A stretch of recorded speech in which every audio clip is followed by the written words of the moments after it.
Welcome to Interview, a production of the Government Information Service. I am Lucia. Today we're talking parastatals, and joining me is the Permanent Secretary in the Parastatal Monitoring Department in the Office of the Prime Minister, Mr. Felix St, and the Financial Analyst, Mr. Linus de Turville. Good morning, gentlemen. Good morning. Good morning. And how are you today? Good. Fine. Now, PS, we're talking parastatals. And what is a parastatal, and why do we need the Parastatal Monitoring Department? What does it do?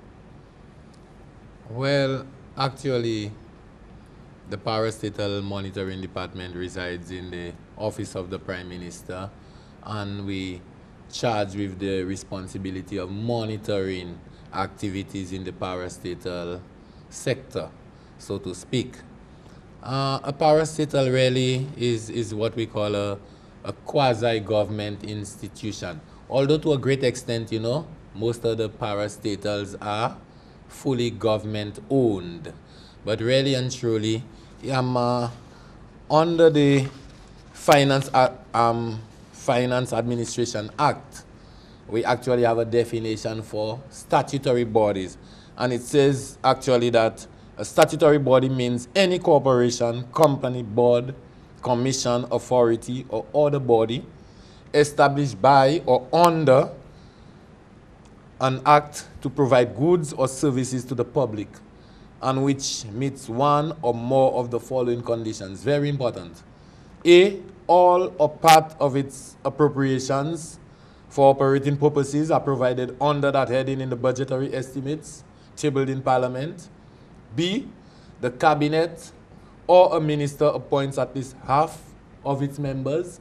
And C, at least half of its operating expenses are borne directly by the consolidated fund or by other fund administered by a public body, or by both at the same time. So that really puts in context what a parastatal entity is. Can you give us some examples of parastatals that you monitor?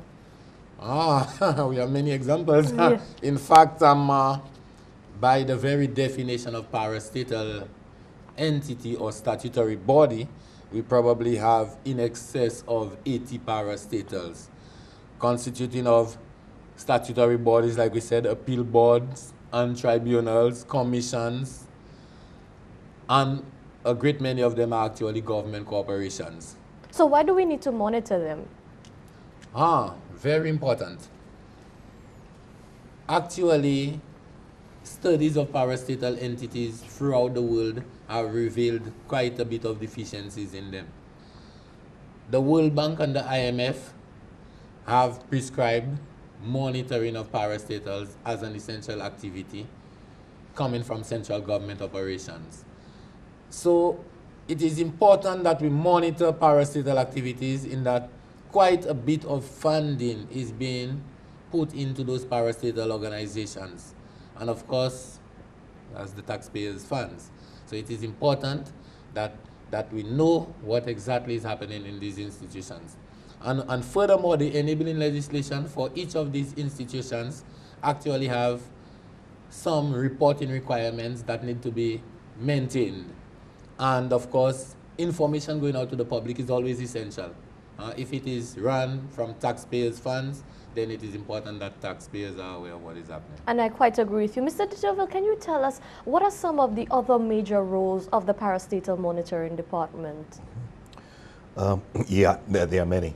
But perhaps if you allow me, I'll probably just comment on a little on what PS has already said in terms of two things. I think it's important for us to highlight, as PS mentioned, the issue of parastatal being a legal separate entity owned and operated by government, but that we do not separate the role of government from that of the people.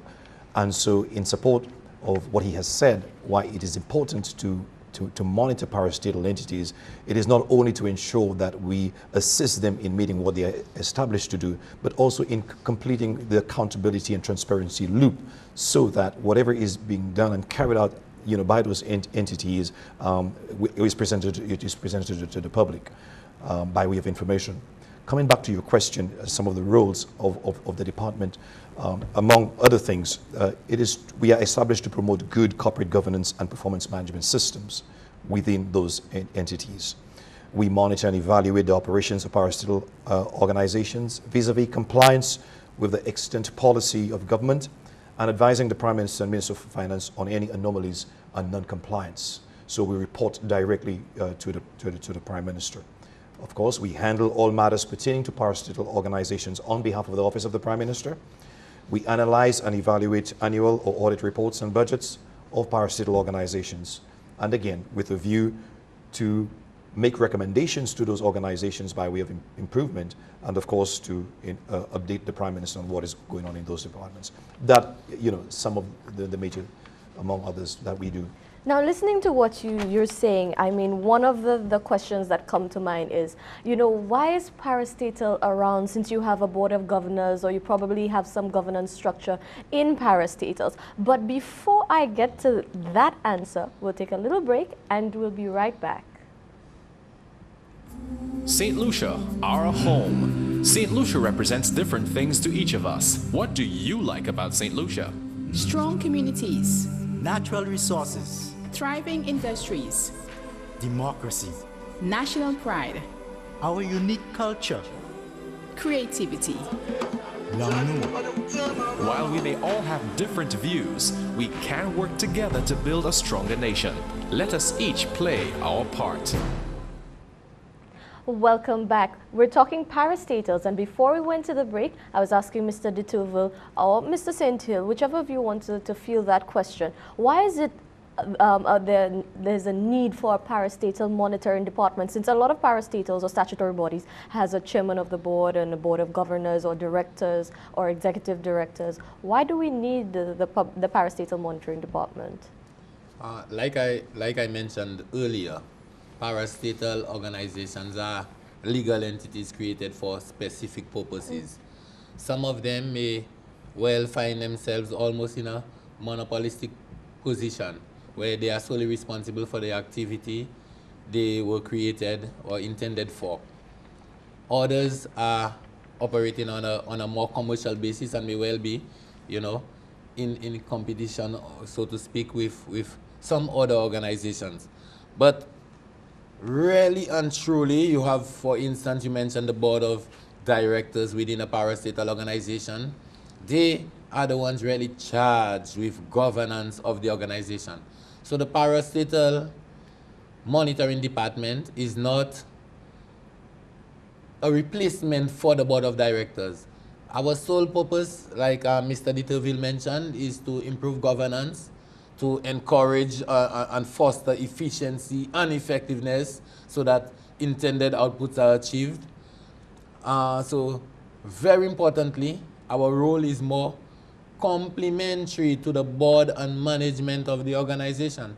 So we're not in competition with the board and management, but we're here really as a support mechanism. In your view, I really want to get from a parastatal standpoint, what can we do to improve good governance within our parastatals? Because we do have a lot of complaints from the public, and there's a lot of allegations that the parastatal is not functioning as it should, or maybe there are some deficiencies that need to be addressed. So how can we improve that? Improvement of good governance or establishing good governance within an institution really calls for training in management, in production operations, what have you, right? So good governance really is an essential ingredient of any functioning organization. And apparently the best way to cause that improvement in good governance is through training, is through learning best practices, is through benchmarking, encouraging standards. And we at the Parastatal Monitoring Department, we have actually organized 2 very good workshops among all the parastatals. It was kind of historic because that was the first time that all parastatals were meeting in one gathering, And we actually had a very good corporate governance workshop hosted by CATAC sometime last year, followed very closely by one by Mr. Mario Centros. And I think these workshops were very important in sensitizing management and the board of directors as to why it is essential for us to have good governance within these institutions. And that was very commendable. I do remember that workshop. Now, we're going back to good governance. And when we're talking about bodies fully funded or partially funded by government, we're talking about taxpayers' money.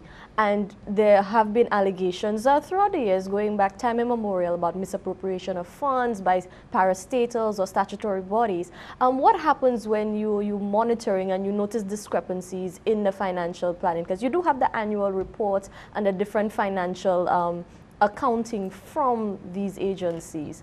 What is the recourse you take?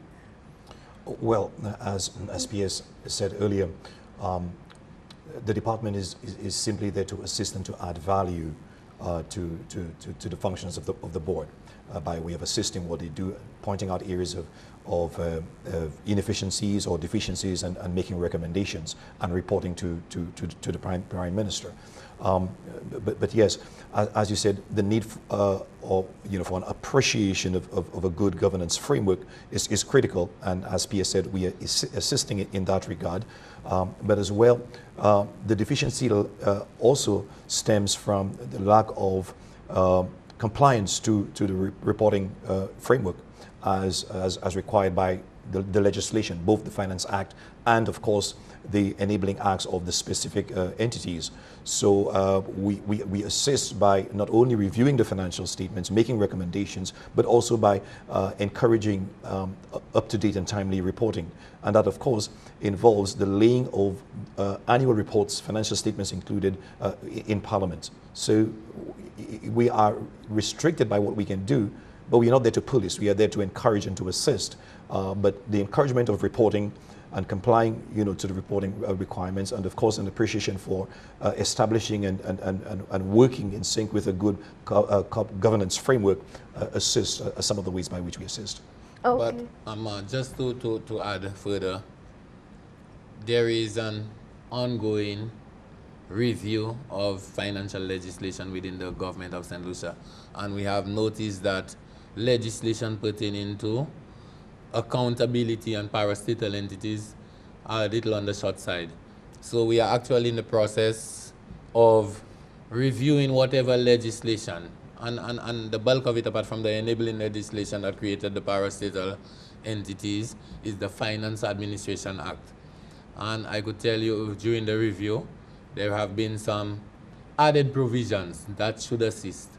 We within the Parastatal Monitoring Department, we also touring with the idea of an umbrella legislation that would actually take care of monitoring and accountability within the parastatal organizations. So that is the direction we're taking, because of course to deal with quite a bit of these things which we term corruption and what have you, you actually need legislation to deal with that. And it sounds very, very promising. Thank you both so much for joining me. It has been such an enlightening experience. P.S., a few short words before you leave. Well, of course, my appeal is, and it should not be an appeal, so to speak, because parastatal monitoring, like we said, is very important, have been identified by the World Bank, by the IMF, as being important activities that the government should undertake. So, notwithstanding our shortcomings in the legislation, which we are trying to strengthen at this time, but we would like a fair level of cooperation from parastatal entities, because our sole purpose is to keep the Prime Minister informed, and of course, we believe also that the taxpayers, the general public, should be informed. All right, thank you. Thank you so very much, viewers, for joining us. I am Lucia Ali. On behalf of the entire team here at the Government Information Service, I'm signing off saying stay tuned to the National Television Network.